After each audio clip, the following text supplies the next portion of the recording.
제가 왔는데 이렇게 앞에 앉은 이쁜 자매님 저한테 내가 말씀 재밌죠? 이러니까 밤새도록 하면 좋겠어요. 이래서 내가 얼마나 위로받았는지. 네, 맞아요. 어머, 수준 있으시다. 감사해요. 강사들한테는요, 그 엄청 위로되거든요. 밤새도록 해달라. 밤새도록 안 하겠지만 밤새도록 해달라. 그 말은 재미있습니다. 네, 도전됩니다. 즐겁습니다. 이거잖아요. 진짜 감사해요. 네, 진짜 15년 만에 밤새도록 해달라는 소리는 처음 들었네. 네, 너무 좋습니다. 네. 믿음으로 사는 삶은요, 네, 측정된다 그랬어요. 측정이 됩니다. 예, 이거는 주관적이지 않다 그랬어요. 믿음으로 사는 삶은 객관화시켜야 됩니다. 믿음으로 사는 삶은 어떻게 믿음으로 사는 사람으로 바뀔 수 있을까?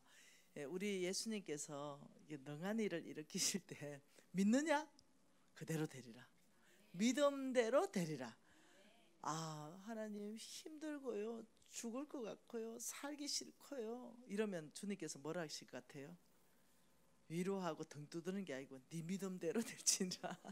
그래서 입조심하는 거예요. 그래서 항상 어떠냐면 우리 주님은 네 믿음대로 될지니라. 그래서 믿음으로 사는 삶은 예, 자동적이지 않습니다. 그래서 믿음으로 사는 삶은 첫째 뭐한다? 자동적이지 않다. 뭐하다? 자동적이지 않다. 뭐가? 네, 1. 네, 신앙의 연수가 아주 많다. 예를 들면 내가 예수 믿은 지 10년 되고 예수 믿은 지 50년 되고 혹은 예수 믿은 지 4대 5대 됐다. 이렇게 신앙의 연수가 많다고 해서 자동적으로 믿음의 사람은 아니다. 안 돼요? 연결이 안 됐군요. 믿음의 사람 되고 싶은데 많은 사람들이 나 뭐 5대째야 이러면 자기가 믿음의 사람으로 착각한다는 거예요. 근데 이게 자동적이지 않다. 자, 두 번째, 말씀을 많이 안다. 말씀을 뭐 한다? 아주 많이 안다. 네, 성경 100번 읽었다. 이것이 자동적으로 믿음의 사람을 보장해 주지 않는다. 네, 세 번째, 영적 권위가 크다. 뭐라고요? 영적 권위가 큰 분들 누구겠어요? 목사님들, 신학교 교수들, 혹은 장로님들, 혹은 권사님들, 네, 영적 권위가 있죠. 그런데 목사님이라고 해서 자동적으로 나는 믿음의 사람이 되는 게 아니라는 거예요. 여러분, 저는 믿음 없는 목사님들 많이 만나봅니다. 믿음 없는 장로님들 더 많아요. 믿음 없는 권사들 많아요. 그렇기 때문에 이거는 굉장히 심각하다. 굉장히 제가 말을 하다가 믿음이 보이잖아요. 믿음은 말에서 보이고 행동에서 보일 수밖에 없어요. 선택, 이 사람의 선택에서 믿음이 보일 수밖에 없어요. 돈을 더 사랑하는지 하나님을 더 사랑하는지, 여러분 우리 아들의 선택을 보면서 여러분 뭐가 보이시나요? 믿음이 보이시죠? 하나님의 전을 얼마나 사모하는지 믿음이 보이잖아요.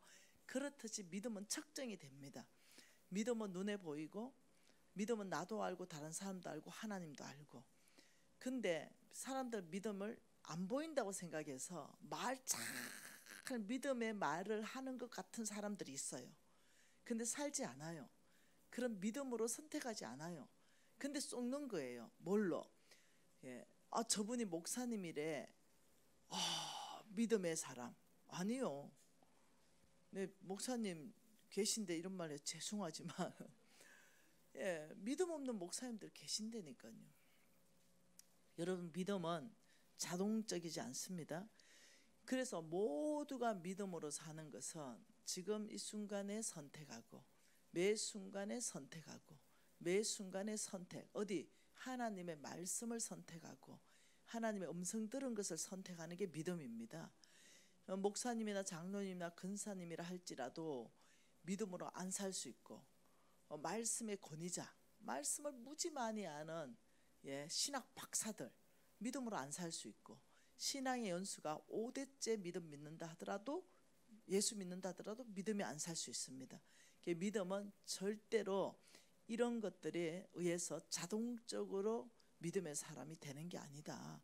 그렇다면 모두가 정신 차려야 된다. 목사님들 정신 차려야 됩니다.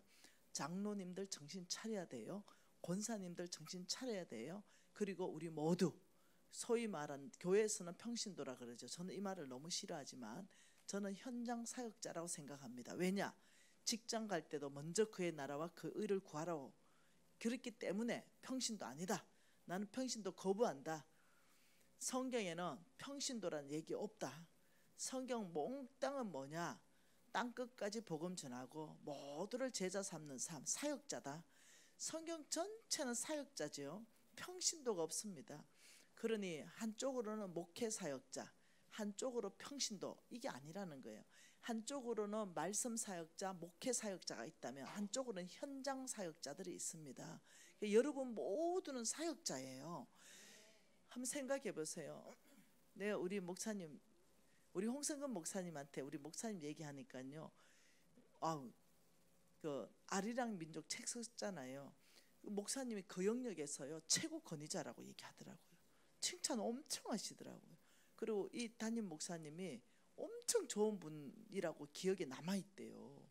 그래서 내가 제가 벌써 어제 인상에서 알아봤다고 내가 이렇게 했어요. 그랬어요. 목사님 계신데 말하기가 참 그렇지만은 놀랍게요, 그렇다니까요. 이 믿음 없는 목사님들이 계신다니까요. 네. 왜요?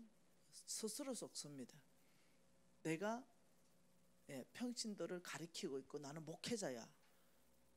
근데 평신도가 믿음 있고 내가 믿음 없는 삶을 산다니까요. 그날에 가면 부끄러움 당할 사람 많을 것입니다. 주님 앞에 섰을 때 낯들지 못하는 사람 많을 거예요. 난 그래서 잘 살아보려고요. 네. 나는 굵고 짧게 살고 싶어요. 가늘고 길게 살고 싶지 않아요. 막 힘 있을 때 믿음으로 바짝 살고 죽기를 가고 싶습니다. 진짜. 그래서 믿음은 자동적이지 않기 때문에 모두가 정신 차려야 되는 거죠. 여러분 교회 담임 목사님이 믿음의 사람이라면 최고 복받은 교인입니다. 최고 복받은 교인이에요. 여러분, 자, 목회 사역자가 있다면 누가 있다고요? 그 다음에 현장 사역자. 똑같습니다. 사역자입니다. 목사님한테 죄송하지만 물어보죠. 목사님 한번 물어볼게요. 목사님 혹시 정치 영역을 목사님이 직접 들어가서 바꿀 수 있습니까? 그렇죠. 겸손하시잖아요. 나는 정치 영역을 직접 들어가서 못 바꾼다. 누가 바꿔요? 현장 사역자가. 정치 영역에 있는 예수 믿는 현장 사역자가 정치 영역을 바꿉니다. 목사님, 이제 장로님 누구세요? 장로님 손 한번 들어보세요. 장로님. 아유, 잘생긴 장로님.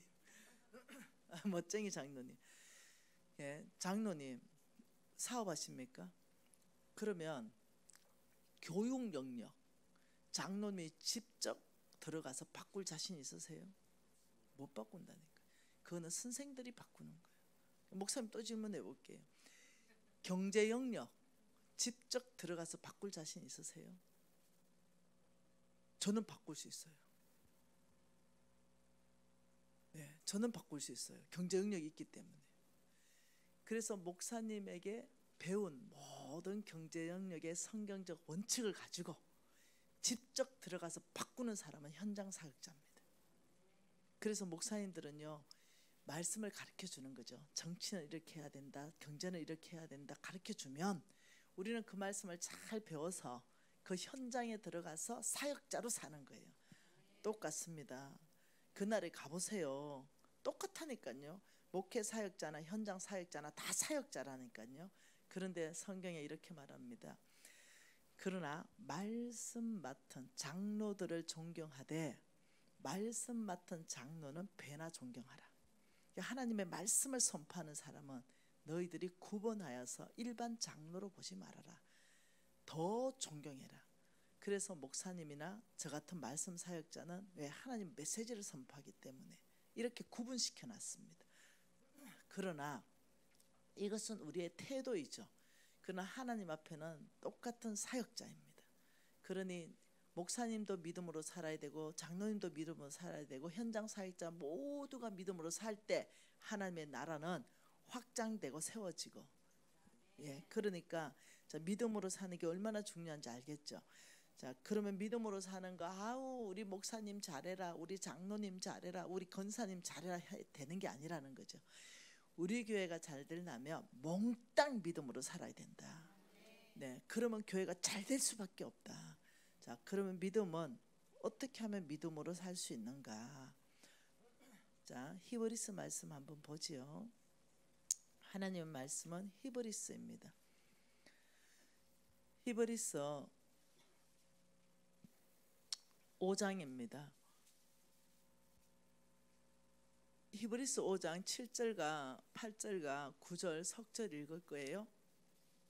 히브리서 5장 7절 그가 육체에 계실 때에 자기를 죽음에서 능히 구원하실 이에게 심한 통곡과 눈물로 간구와 소원을 올렸고 그의 경건하심으로 말미암아 들으심을 얻었느니라. 그가 아들이시면서도 받으신 고난으로 순종함을 배워서 온전하게 되셨은즉 자기에게 순종하는 모든 자에게 영원한 구원의 권원이 되셨다.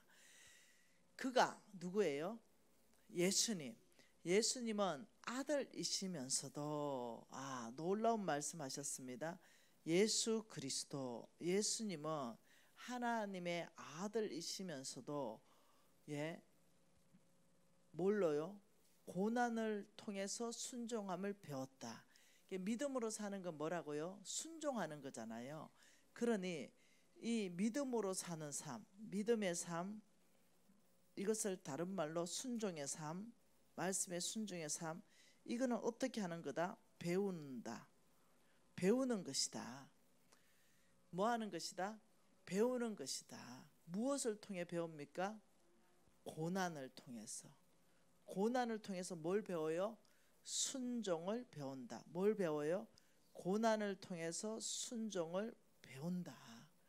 우리 예수님은 아들이시면서도 받으신 고난으로 순종함을 배워서 온전하게 되셨은즉 이렇게 말씀하셨어요. 여러분, 예수님이 이 땅에 오신 목적이 첫 번째가 뭐겠어요? 네, 마귀의 일을 멸하시기 위해서 오셨어요. 또 두 번째는 뭐겠어요? 온 인류를 구원하기 위해서 오셨어요. 세 번째는 뭐겠어요? 모델링, 우리에게 삶의 모델링을 제시하기 위해서 오셨어요. 그러면서 우리 예수님이 항상 새벽 미명에 일어나서 한적한 곳에서 기도하는 걸 보면서 우리도 새벽 기도하는 거예요. 그리고 기도하는 거죠. 우리 예수님께서 가난한 자를 불쌍히 여기죠? 네, 그리고 우리도 불쌍히 여기는 거예요. 우리 예수님이 병자를 고치셨어요. 우리도 고치는 거예요. 도와주는 거죠. 우리 예수님의 삶은 그 제자들하고 같이 살면서 모델을 제시해 줬어요. 그리고 그 제자들이 그 예수님을 보면서 또 그대로 살아내면서 또 다른 제자들에게 모델링이 됐습니다. 여러분, 스승이라는 것은 제자의 모델링이 되는 것입니다. 그래서 우리는 모든 삶을 어떻게 살까 할 때 성경 안에서 우리 예수님께서 뭐라 어떻게 사셨지를 가보면은 내가 사는 답을 나와요. 믿음으로 어떻게 살지? 어떻게 믿음의 사람으로 거듭날 수 있지? 이랬을 때 여러분이 다른 책 찾으면 안 돼요. 딱 항상 정답은 성경에서 찾아야 돼요. 그래 보니까 우리 예수님은 하나님의 아들이시면서도 고난이 왔을 때 고난이 오면은 일반 사람들은 어떻게 하는지 압니까? 원망합니다. 원망. 고난이 오면, 풍랑 만나면, 태풍이 몰아치면, 남을 원망하든 자기를 원망하든 하나님까지도 원망하면서 원망을 해요. 이 고난에 순종을 배운다는 건 어마어마한 이 어떤 깨우침입니다. 네. 고난 왔을 때 왜 나만 이런 고난을 당하게 하는 거야? 이렇게 얘기합니다. 네 때문에 진짜 내가 이렇게 쫄딱 망했다. 이렇게 합니다. 아, 나는 불쌍하게 됐어. 자기 연민에 빠져요. 나중에 하나님이 날 버리신 거야. 하나님이 날 사랑하지 않지. 하나님 살아 계신 거야? 아니면 왜 이렇게 나를 고난스럽게 해? 왜 이렇게 나를 내버려 두시는 거야? 지가 잘못해놓고 다 하나님 원망. 이게 고난에 왔을 때 일반적 반응이에요. 그런데 우리 예수님은 고난이 왔을 때 주여 너무 고통스럽습니다. 이 잔을 나에게서 참 피할 수 있으면 좋겠다고 말했어요. 그런데 예수님이 이렇게 그러나 나의 원대로 마옵시고 아버지의 뜻대로. 이게 뭐겠어요? 하나님 말씀대로 순종하겠습니다. 고난을 통해서 뭘 배운다? 하나님의 뜻대로 순종하는 순종함을 배우셨다. 그 말이에요. 그는 하나님의 아들이시면서도 온전한 인간으로 오셨기 때문에 받으신 고난으로 많은 고난을 받았습니다. 우리 십자가 질 때만 받으신 고난이 아니에요. 뭔가 이렇게 하나님의 능력이 드러나면 또 이단이라고 말하고 우리 예수님을 죽이려고 하고 보통 고난 받을 그때마다 하나님의 뜻 가운데 순복하고 하나님의 뜻 가운데 항복하고 하나님의 뜻대로 살기로 결정하는 그 순종의 사람이 계속 되어간 겁니다. 우리 예수님은 고난을 통해서 순종을 배워서 온전하게 되셨다면 저와 여러분은 예수의 제자입니다. 고난을 바라보는 시선을 바꿔야 되겠습니다. 왜 나만이 아니라 우리 예수님도 이 고난을 보면서 하나님께 항복하는 걸 배우셨지. 내가 이 고난을 통해서 하나님의 뜻이 뭘까를 더 묵상하고 이렇게 질문하는 거죠. 아버지, 지금 이 고난, 지금 이 고통을 통해서 저를 가르치고 싶은 영역이 있습니까? 제가 막 분노가 있었어요, 제 안에. 지금은 힘도 없다, 분노할 힘도. 막 분노가 있었어요. 왜 그랬냐면은 옷이 벗어나고 제 머리털이 다 뽑혔거든요. 그러니 정말 나를 이 모양 이 꼴로 만든 그 사람들에 대한 이 분노가 내 안에 꽉 차 있는 게 있었어요. 그러다 보니까 애가 거칠어지는 거예요. 근데 그렇게 살아가지고 해결이 안 나는 거예요. 제가 결정한 거예요. 무슨 결정요? 내가 계속적으로 내 마음대로 내 생각나는 대로 말하고 싶은 대로 해가지고는 절대로 이 삶을 벗어날 수 없겠다. 여러분 지금 환경을 벗어나고 싶잖아요. 돌파하고 싶잖아요. 내 자식 때는 더 잘 되고 싶잖아요. 그래서 결단한 거예요. 말 바꾸고 행동 바꾸고 선택 바꾸고 사고관 다 바꿀 것을 결정했어요. 그래서 모든 질문에 성경에서 답을 찾는 법을 배우고 성경에서 답이 나왔다면 내 생각과 너무 달라도 그걸 선택했어요. 왜요? 우리 예수님이 그렇게 하셨으니까. 저는 망한 이유가 부정직입니다. 부정직. 이게 가장 큽니다. 부정직한 삶. 이것이 내 인생의 가장 큰 어떤 도전거리였습니다. 여러분 이 부정직하게 산다는 건 달콤한 어떤 유혹들이 있습니다. 어떤 유혹이 있습니까? 돈이 좀 생깁니다. 부정직하게 살면 돈이 좀 생기고 좀 넉넉하게 사는 것 같고 뭐 이런 게 있습니다. 그래서 제가 어제도 살짝 고백했듯이 10만 원쯤 되면 받는 물건을 좀 순한 어리석은 아줌마 오면 20만 원 받았어요. 이거는 뭐 그냥 장사술이 아니라 사기라 그랬어요. 이런 어떤 부정직한 삶이 하나님께서 나를 쓰실 수 없게 만든 거예요. 제가 그러면서 제가 얘기했죠. 뭘로 다 바꾸기로 결정했댔죠. 이 부정직한 삶까지도 바꾸려 그러면 사고관이 바꿔야 되는 거예요. 이게 다 바꾸고 싶었어요. 근데 이제 오랫동안 젖어 있었기 때문에 사탄이 나를 쉽게 놔주지 않는 거예요. 그래서 훈련이 필요한 거예요. 그래서 훈련하는 거예요. 그래서 제가 이 부정직한 삶을 청산하기 위해서 어디로 갔냐면 성경으로 갔습니다. 하나님께서는 어떤 사람에게 재물 얻을 능력을 주는지 이것을 이제 연구하기 시작하면서 내가 망한 이유가 부정직이구나 이것을 알게 되었어요. 네, 그러면서 누가복음 8장 15절입니다. 누가복음 8장 15절에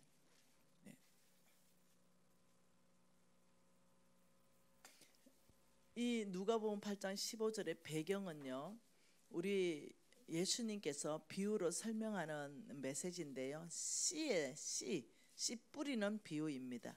그러면서 뭐라고 했냐면은 길가 땅이 있다, 가시떨기도 있다, 네, 길도 어떤 돌짝밭도 있다 이 말씀을 하셨어요. 그러면서 길가 땅이든 돌짝밭이든 가시떨기든 거기는 열매가 안 난다. 좋은 땅에만 오직 열매가 난다. 이러면서 15절에 좋은 땅에 대한 이야기입니다. 15절 좋은 땅에 있다는 것은 착하고 좋은 마음으로 말씀을 듣고 지켜 인내로 결실하는 자니다. 좋은 땅에 있다는 것은 이게 사람 마음밭입니다. 내가 좋은 땅이라면 내 마음밭에 일단 첫째 하나님의 메시지에 대해서 착하고 좋은 마음이 있어야 된다. 이 사람이 싫다 하더라도 저 사람이 전하는 메시지가 하나님의 메시지라면 그 메시지는 받아들여야 된다. 그러니 메시지에 대한 나의 반응이 어떤가 따라서 내가 좋은 땅인지 가시떨기인지 돌짝밭인지가 구분이 돼버리는 거예요. 그러니 좋은 땅이라는 것은 내 안에 메시지에 대한 착하고 좋은 마음이 있어요. 네, 거역하지 않습니다. 사람은 싫어도 메시지는 받아들입니다. 그러니까 그리고 그 말씀을 좋은 땅은 듣고 끝내는 게 아니고 뭐라고요? 지킨다. 지킨다는 뭐예요? 순종한다. 말씀대로 순종한다. 이번에 저는 여러분이 정말로 저와 같은 성부 되기를 원하거든요. 그러면 여러분 좋은 땅이라면요 실천으로 갑니다. 오늘 여러분 중에 여러분 교인이 아니에요. 여러분 교인이 아닌데 잠깐 쉬는 시간에 저한테 찾아왔어요. 그러면서 뭐라고 말씀하냐면 간사님 유튜브를 가지고 제가 이미 실천하고 이렇게 했는데 정말로 좋은 일이 많이 있었어요. 제가 조금이라도 간사님 그 비전센터에 헌금 좀 하고 싶어요. 계좌번호 알 수 있을까요? 근데 너무 기뻤어요. 1,000원도 괜찮다. 내가 너무 고맙다. 이래가 계좌번호 가르쳐 줬어요. 진짜 내 은혜가 너무 됐어요. 1,000원이라도 괜찮아요. 너무 감사한 거. 위로가 너무 됐어요. 그러니까 이미 간사님 말씀을 듣고 실천해 봤다는 거예요. 그런데 정말 되더라는 거죠.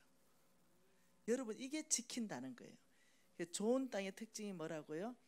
말씀에 대해서 착하고 좋은 마음으로 일단 들었다면 지키는 것까지 가는 게 좋은 땅입니다. 그래야 그 다음에 결실은 하나님의 목이기 때문에 사람들이 왜 결실을 못하냐면 듣기는 하고 은혜는 받는데 안 지켜. 지킨다는 건 살아낸다는 거거든요. 안 살아내. 듣기만 하고 끝나는 거라. 여러분 제가 이제 내일하고 모레하고 어떻게 하면은 여러분이 정말로 돌파가 되고 변화가 있고 재정적인 진짜의 어떤 좋은 어떤 시즌을 맞이하는가 가르쳐 줄 거 아니에요. 와 진짜 저 방법이네 이러고 안 해. 이런 땅은 좋은 땅이 아니에요. 네. 근데 정말이네? 하나님이 정말 이렇게 말씀하셨네? 내 실천해 봐야지. 이게 지키면 실천하면 나머지는 약속하신 하나님이 신뢰하세요. 그 하나님이 그 약속대로 행하실 것입니다. 나의 하나님은 거짓말하지 않으시니까. 그래서 여기에 착하고 좋은 마음 이게 무슨 뜻이냐면요.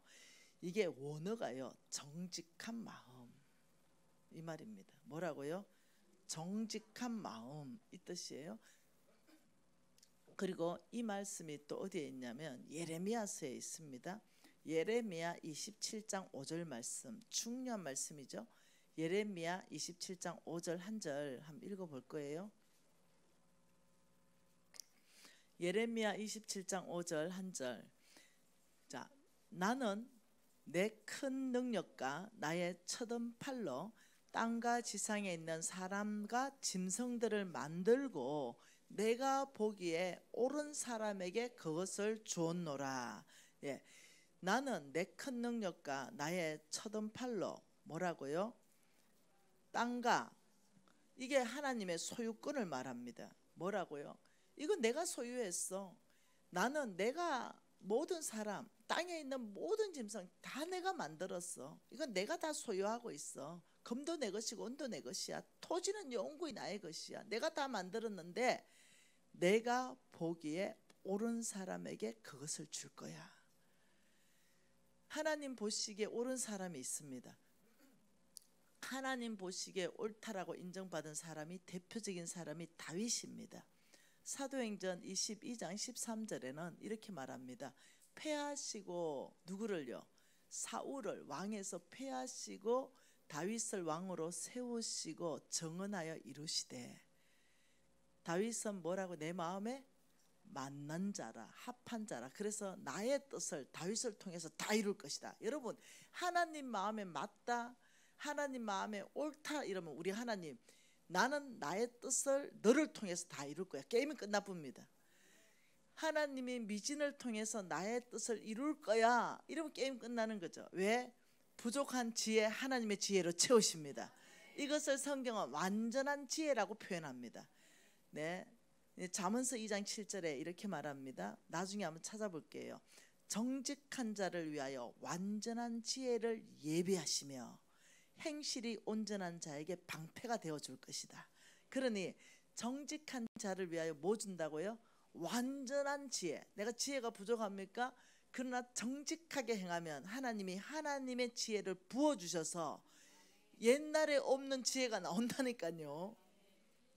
그렇기 때문에 해낼 수 있는 거예요. 여기에서 내가 보기에 옳은 사람에게 하나님은 재물도 주시고, 내가 보기에 옳은 사람에게 지혜도 주시고, 내가 보기에 옳은 사람에게 능력도 주시는 그 이유는 뭐냐?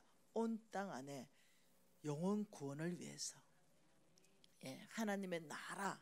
여러분, 각 사람에게 하나님 나라가 임하는 거잖아요. 그렇기 때문에 여기에 놀라운 얘기를 하는 거예요. 내가 보기에 옳은 사람, 이것이 히브리어로 야사르입니다. 야사르. 이게 뭐냐? 내가 보기에 정직한 사람, 이 뜻입니다. 한국어로 뭐라고요? 내가 보기에 정직한 사람에게 내가 그것을 주었노라. 네. 그러면서 제가 믿음으로 살기를 결정하면서 왜 망했지를 뭔가 원인을 한번 체크해봐야 다시는 그 길을 가지 않잖아요. 저는 새벽 기도를 제가 그 망했잖아요. 그때까지 단 한 번도 빠진 적이 없습니다. 새벽 기도를. 요즘은요 거의 안 가죠. 왜냐하면 거의 뭐 외국에 있죠. 어떻게 갑니까? 혼자 일어나서 해야 되죠. 그러니까 우리 집에서는 공적인 예배가 빠져진다. 새벽기도 공적인 예배, 수요 예배, 금요철학, 주일 예배, 뭐 구역 예배, 이 공적인 교회에서 정한 예배를 빠진다면 호적에서 이름을 파봅니다. 엄마가. 그게 불가능한 일이에요. 그러니까 나는 내가 믿음이 있는 줄 알았어요. 새벽기도 잘 나가고 모든 공적인 예배 나가고 교회 교사하고 헌금 잘하고. 이것이 믿음을 보장해 주는 건 아니더라는 거예요. 말씀대로 사는 게 믿음이지, 이런 행위들은 이것 자체 내가 아무리 봉사 많이 한다 하더라도 그 봉사로 인해서 이 사람은 믿음의 사람이야 이렇게 하나님은 인정 안 한다는 거예요. 하나님의 은혜가 너무 감사하고 나의 주님의 성전이 사모함으로 내가 봉사하죠. 그러나 그 봉사 자체가 믿음의 사람으로 인정하는 건 아니라는 거예요. 믿음의 사람은 그 봉사뿐만 아니라 다른 삶에서도 그 사람이 하나님의 말씀대로 살아야 된다는 거예요. 그런데 저는 나의 행위가 교회 잘 나가고 헌금 잘하고 봉사 잘하니까 나는 믿음의 사람으로 착각했는데 굉장히 부정직하게 사는 거예요. 하나님께서 보시다가 안 돼서 좀 쭉 눌러주신 것 같아요. 하나님이 좀 저를 이렇게 쭉 눌러주니까 아가 그냥 짜부러진 것 같아요. 참 보통 일이 아닙니다. 그래서 제가 망한 것을 추적해 가보니 다른 것보다 부정직이에요. 이게 불신앙이에요. 불신앙. 내 안에 믿음이 없는 불신앙. 내 안에 믿음이 있는 신앙이었다면요, 그 부정직하게 안 살겠죠. 왜냐하면 보시오. 하나님 말씀 한 구절 한번 찾아보십시다. 신명기 32장입니다. 신명기 32장이에요. 신명기 32장 4절 한번 같이 읽어볼게요. 그는 반석이시니 그가 하신 일이 완전하고 그의 모든 길이 정의롭고 진실하고 거짓이 없으신 하나님이시니 공의로우시고 바르시도다. 이것을 가지고 나의 하나님은 어떻다고요? 하나님은 정직하시다. 하나님은 뭐라고요? 정직하시다. 하나님은 정직하신 분이십니다. 그는 모든 하신 일이 완전하십니다. 그는 진실하고 정의롭고 거짓이 없으십니다. 그는 바르십니다. 자, 한 번 더 와보죠. 시편 25편 8절입니다. 시편 25편 8절 말씀입니다. 여호와는 선하시고 정직하시니 그러므로 그의 도로 죄인을 교훈하신다. 우리 하나님은 선하시고 정직하신 분이십니다. 시편 33편 4절도 한번 읽어보죠. 33편 4절 같이 한번 읽어볼까요? 여호와의 말씀은 정직하며 그가 행하시는 일은 다 진실하로다. 나의 하나님이 얼마나 정직하신 분이신지 알겠죠?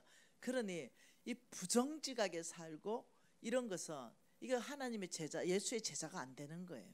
참, 제가 그렇게 살았습니다. 호세아 14장 결론이죠. 호세아 14장은 결론입니다. 호세아 14장 한번 봐볼까요? 호세아 14장에 이렇게 말합니다. 9절이죠. 이게 호세아의 결론입니다. 누가 지혜가 있어 이런 일을 깨달으며 누가 총명이 있어 이런 일을 알겠느냐. 여호와의 도는 정직하니 의인은 그 길로 다니거니와 죄인은 그 길에서 걸려 넘어진다. 여호와의 도는 무슨 길이라고요? 정직한 길이고 의인은 오직 믿음으로 말미암아 살리라. 의인, 믿음의 사람은 어느 길로 다녀요? 그 정직한 여호와의 도의 길로 다닌다는 거예요. 근데 죄인은 그 길에서 넘어진다. 그 부정직하게 산다는 거죠. 하나님 보시기에 나는 죄인이었던 거예요. 의인이 아니었던 거예요. 믿음으로 사는 사람이 아닌 거예요. 그것을 위해서 일단 입술에 거짓말을 해야 되고 보통 일이 아닌 거예요. 여러분 정직과 부정직 이것을 하나님이 왜 그렇게 싫어하는지 압니까? 여러분 에스더서에 보면은 하만하고 모르드게가 나오잖아요. 그런데 모르드게를 죽이기 위해서 하만이 한 게 뭐냐면 뇌물을 줬습니다. 왕에게 뇌물을 바쳤어요. 이것뿐만 아닙니다. 느헤미야에 할 때 성벽을 재건할 때도요. 그 뇌물로 가지고 이 성벽을 방해하고 이럽니다. 여러분 마태복음 28장에 봐보면은 예수님이 십자가에서 돌아가셨어요. 그 예수님의 돌아가신 예수님의 몸을 그 굴에다가 넣었어요. 그 돌을 막아놨어요. 근데 예수님 부활하셔 버렸어요. 그러니까 이게 소동이 일어난단 말이에요. 진짜네, 이분이 진짜네 이러면 안 되는 거예요. 이들은 그걸 막아야 되는 거예요. 그래서 그 돌을 지키는 군인들한테 뭐 줬다 그래요? 뇌물 주는 거. 그래서 어떻게 해요? 뇌물 주고 제자들이 와서 그 시신을 훔쳐갔다라고 만드는 거예요. 그래서 거짓말하는 거, 부정직한 거 이것은 사단의 앞잡이에요. 그래서 요한복음에 이렇게 말합니다. 마귀는 처음부터 살인자요 거짓의 압이다. 그래서 절대적으로 부정직하고 이 거짓말하고 사기치는 것은 배치되는 삶이에요. 이 보통 일이 아닙니다. 그러니 우리 하나님이 칭찬하는 모든 사람이 들어가면요 몽땅이 들어가는 말이 뭐냐면 그는 정직하다는 말이 다 들어갑니다. 욥에게 뭐랬어요? 그는 정직하고 온전하고 여호와를 경외하고 악에서 떠났다 이렇게 말하듯이 하나님이 칭찬하는 몽땅의 사람 다윗 한번 볼까요? 열왕기상 3장 6절 한번 봐볼까요? 열왕기상 3장 6절 다윗을 칭찬합니다. 뭐라 그래요? 열왕기상 3장 6절에 솔로몬이 이르되 주의 종 내 아버지 다윗이 성실과 공의와 정직한 마음으로 주와 함께 주 앞에서 행하셨다. 그 다윗은 어떻게 해요? 정직한 마음으로 주 앞에서 늘 행했다. 주께서 그에게 큰 은혜를 베푸셨고 주께서 또 그를 위하여 이 큰 은혜를 항상 주셨다. 하나님이 다윗을 칭찬하는데 다 이유가 있는 거예요. 어떻게 해요? 항상 정직한 다윗. 여러분 요시야 왕 한번 볼까요? 열왕기하 22장 하나님이 칭찬한 요시야 왕 8세의 왕에 오르죠. 열왕기하 22장입니다. 22장 2절입니다. 요시야가 여호와 보시기에 정직히 행하여 그의 조상 다윗의 모든 길로 행하고 좌우로 치우치지 않았다. 하나님이 정직하고 칭찬하는 모든 사람에게 이렇게 말했습니다. 다윗의 길로 갔다. 늘 이렇게 말합니다. 왜요? 다윗이 기준점이 됐습니다. 여기에서 정직의 기준을 봅니다. 정직은 도덕적 기준하고 다릅니다. 정직은 여호와 보시기에 정직하다. 이게 정직의 기준입니다. 그래서 어떠냐면 통상적으로 그냥 이 정도는 괜찮아 이게 아니라 하나님 보시기에 정직한 그 기준점 안에서 사는 게 정직입니다. 그래서 제가 결단했다니까요. 제 이제 회개하고 돌이킨 지가 한 20년 돼요. 그리고 부정직하지 않기로 결정했어요. 차라리 부정직하게 살 바에는 나 죽는다. 이렇게 결정했어요. 다시는 그 끔찍한 노숙자 생활 하고 싶지 않아요. 그래서 정말로 부정직하게 뭔가 해야 되면 아예 입을 닫아버려. 그 자리를 떠나버려. 안 해버려. 집으로 가버려 그냥. 아예 부정직한 근처도 안 가기로 결정했어요. 정직한 기준이 뭐라고요? 도덕성이 아니다. 하나님 보시기에 정직. 히스기야 왕 한번 볼까요? 열왕기상 18장 3절입니다. 열왕기상 18장. 아이고 전에 왜 이러노? 열왕기하 18장. 열왕기하 18장 3절입니다. 한번 봐보죠. 히스기야가 그의 조상 다윗의 모든 행위와 같이 여호와 보시기에 정직하게 행했다. 하나님이 칭찬한 왕들 몽땅이 뭐라고요? 하나님 보시기에 정직하게 행했다 이렇게 말했어요. 여러분 이 정직한 자의 행하는 이 놀라운 약속, 하나님이 이 약속 이렇게 내가 너 축복하겠다는 약속이 성경에 몇 가지가 있을까요? 여러분이 이제 돌파해야 되잖아요. 여러분이 성부로 일어나야 되잖아요. 여러분이 하나님이 주시는 그 재물, 하나님이 재물 얻을 능력을 주시는 그 가운데 있으려면 이 정직을 통과해야 돼요. 정직하게 행하는 자에게 하나님이 약속하신 것은 성경에 30가지 이상을 약속하셨어요. 성경 읽으면서 줄 한번 쳐보세요. 이 정직하게 행하면 30가지 이상의 복으로 이 조건적 복이라 그러죠. 조건적 언약이라 그러죠. 조건적 약속이라 그래요. 너희가 정직하게 행하면 이게 조건입니다. 그럼 나는 너를 이렇게 축복하겠다. 이게 조건적 약속, 조건적 언약에 대한 축복. 이게 30가지 이상이 있는데요. 그러면서 우리의 이 의무가 있습니다. 저는 욥기에 있는 말씀 중에 여러분 내 시작은 미약하였으나 내 나중은 심히 창대하리라. 이거 우리 목사님이 제가 사업체 할 때 현판 만들어서 걸어줬는데 여러분 제가 그 부적처럼 썼어요. 내가 지금 시작은 미약하였으나 너가 보게 될 거다. 엄청 내가 창대하게 될 거야. 내가 이렇게 얘기했어요. 저는 굳게 믿었습니다. 한 번도 의심해 본 적 없어요. 그런데 망했잖아요.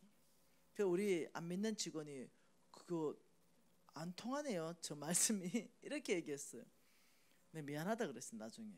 네, 안 통하더라고요. 그래서 욥기서 8장 7절은 조건적 언약입니다. 7절에 뭐라 그래요? 내 시작은 미약하였으나 내 나중은 심히 창대하리라. 이건 하나님의 약속이에요. 하나님의 약속인데 그 앞에 조건이 있어요. 5절 6절이 조건입니다. 뭐예요? 내가 만일 하나님을 찾으며 전능하신 이에게 간구하고, 이런 네 힘으로 안 된다. 이게 뭐예요? 하나님과의 관계를 바로 정립하라. 하나님은 너를 도우시는 분이시다. 하나님께 기도하라는 겁니다. 이것은 하나님과의 관계를 말하고요. 6절은요 일과의 관계를 말합니다. 또 청결하고 정직하면 반드시 너를 돌보시고 내 어려운 처소를 평안하게 하실 것이다. 5절은 하나님과의 관계를 바로 해야 되고, 6절은 너의 일과의 관계를 바로 할 때 내 시작은 미약하였으나 내 나중은 심히 창대하리라. 여러분, 이 정직하고 마음은 청결하고, 내 마음 중심은 청결하고 나의 선택은 정직해야 되는 거예요. 정직은 선택인 거거든요. 그러니 이거 다 빼보고, 내 시작은 미약하였고 내 나중은 심히 창대, 그것만 딱 갖다 넣으니까 이게 무엇이 일어나나? 현판을 좀 바꿀 필요가 있어요. 5절, 6절, 7절을 같이 넣어야 돼요. 네, 그래야 맨날 보면서 하나님과의 관계를 바로 정립해야지. 나를 도우시는 전능자 하나님께 간절히 기도해야지. 그리고 내 마음은 항상 청결하고 내가 선택하는 일에 대해서는 정직한 관계로 가야지. 그리고는 내가 아버지 약속 기다립니다. 뭐 이래 돼야 되는데 부정직하게 행하고 거의 사기 수준으로 살면서 이게 창대하게 안 되노? 이래 안 된다는 거예요. 보통 일이 아닙니다. 근데요 정직하게 살아보니까 세상 편하고 좋네요. 끓일 게 없습니다. 누가 나를 모함하잖아요. 내가 눈썹도 까딱 안 합니다.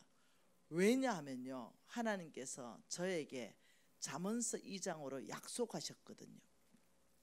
잠언서 2장 7절입니다. 뭐라고 약속했어요?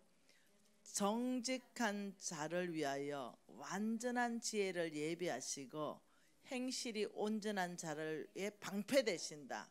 행실이 온전한 자도 정직한 자거든요. 하나님은 정직한 자에게 하나님의 완전한 지혜를 부어주시고 정직한 자에게 방패되어 주시니 하나님이 나의 방패다. 이건 내가 뭘 두려워할 거예요? 여러분, 부정직하게 다 해놓고 이번에 이 사건 넘어가게 해주세요, 이게 아니라 정직하게 행했다면 당당할 수 있어요. 세무서 가서도 당당하고 경찰서 가서도 당당하고 누가 모함했다더라도 끄떡도 안 해요. 여러분, 제가 지금 온 전 세계를 다니면서 이 사람들의 심장을 막 흔들어 놓잖아요. 그리고 이 심장을 훔쳐서 죽게 드리고 있잖아요.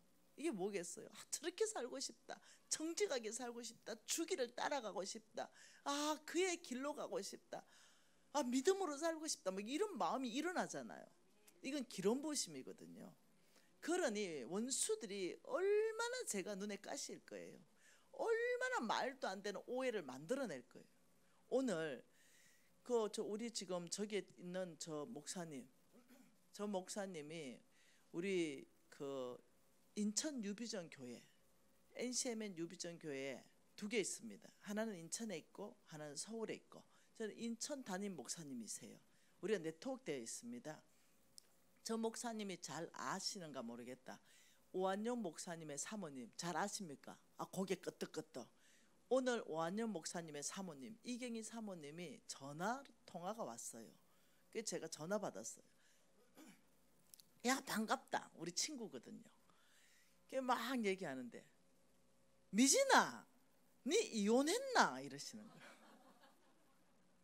왜 이러니까, 야, 너 그 NCMN에 거기에 사람이 니 이혼했다고 나한테 가르쳐 주더라.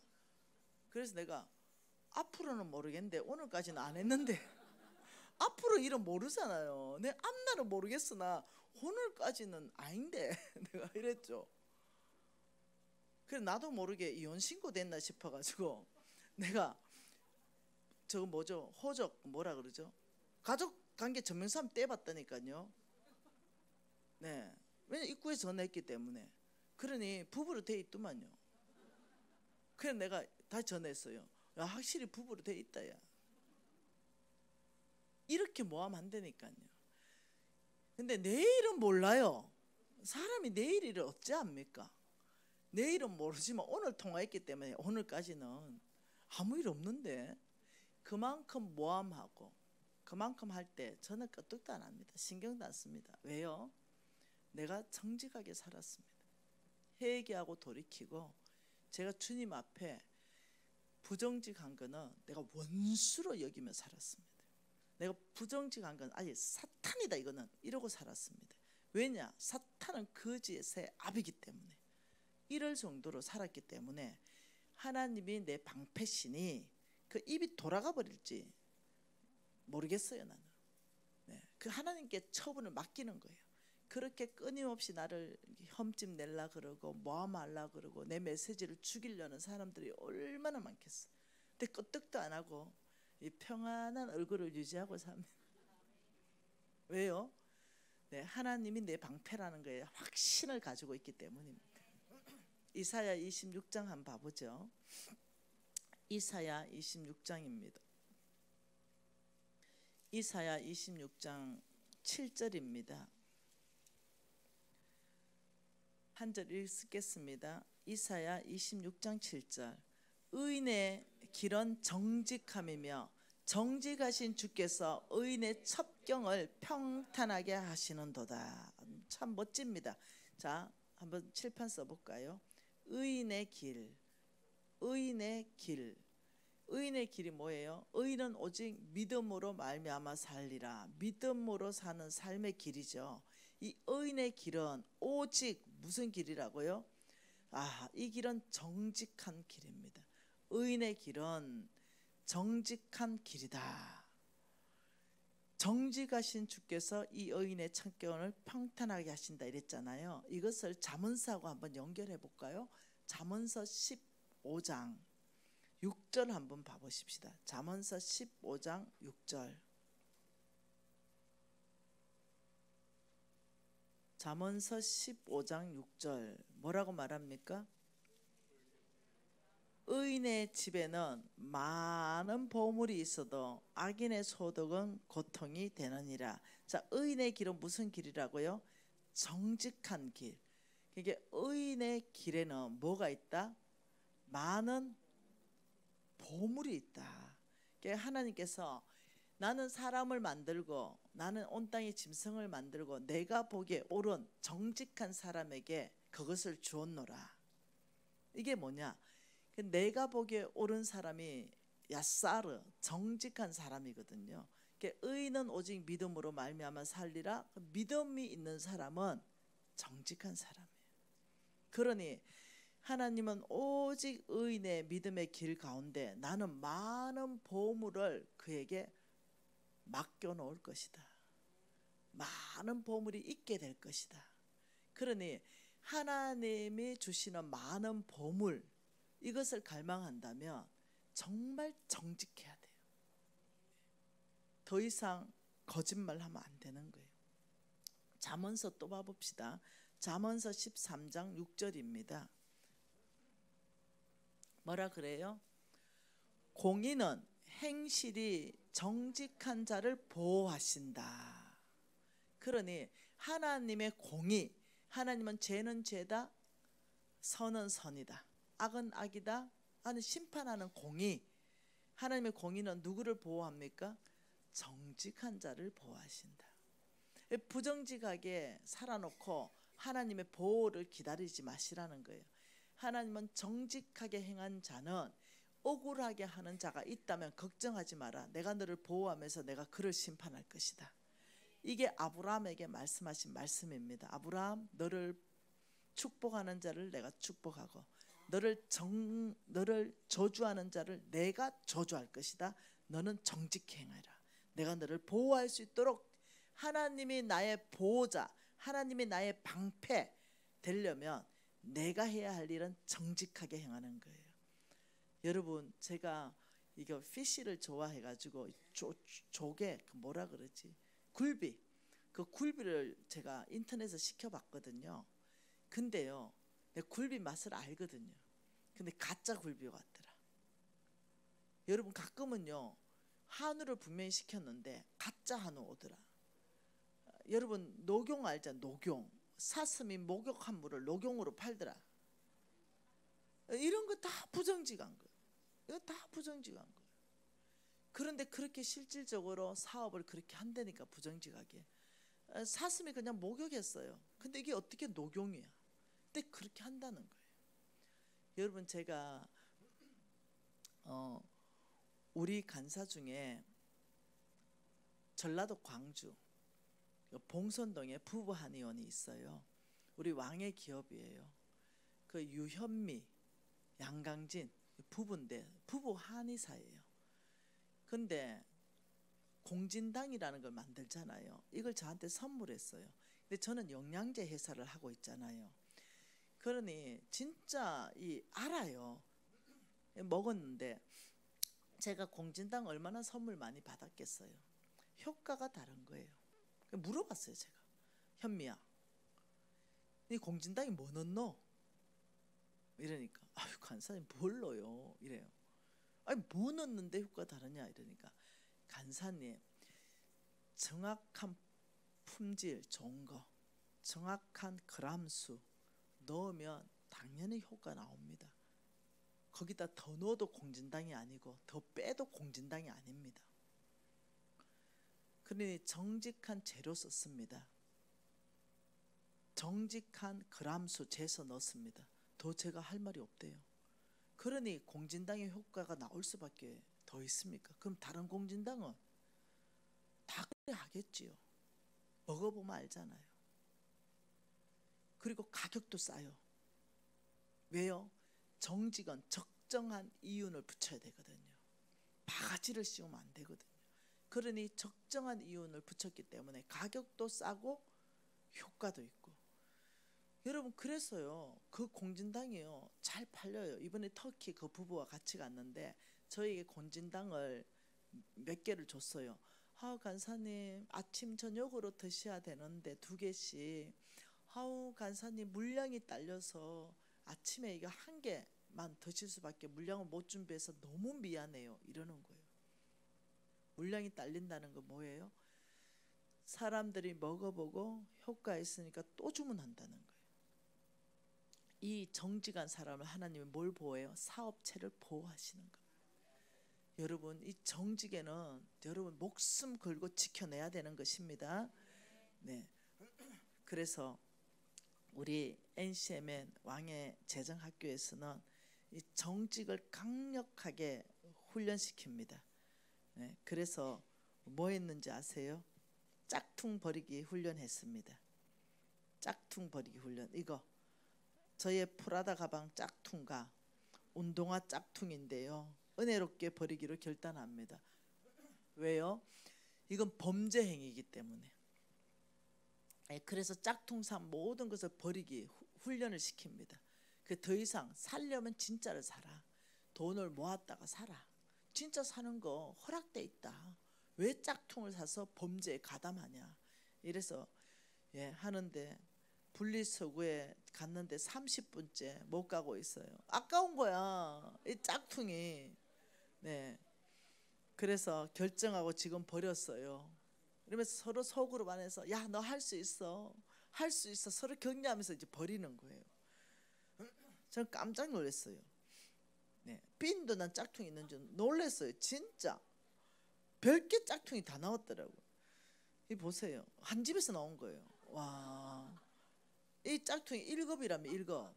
진짜 이제 짝퉁이 이제 구분도 안 되는 짝퉁요. 이건 또 비싸다네요. 네.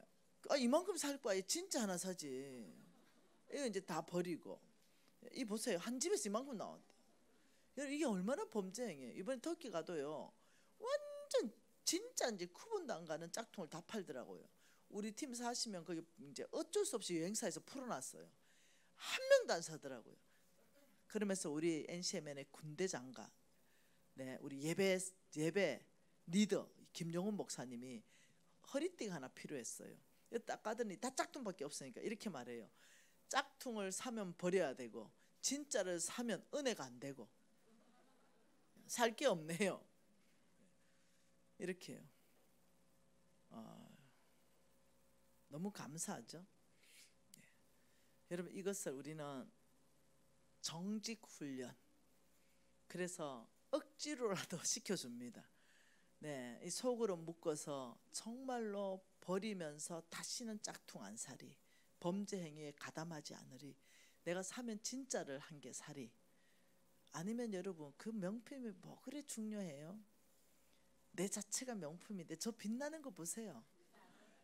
저희 아리위로 한 벌 다 해도요 10만 원 안 되는 옷을 입었어요. 10만 원이 안 돼요. 제 가방 들고 온 거 저거 우리 홍 목사님이 2개에 3만 원인가 3만 5천 원 주고 사줬어요. 네.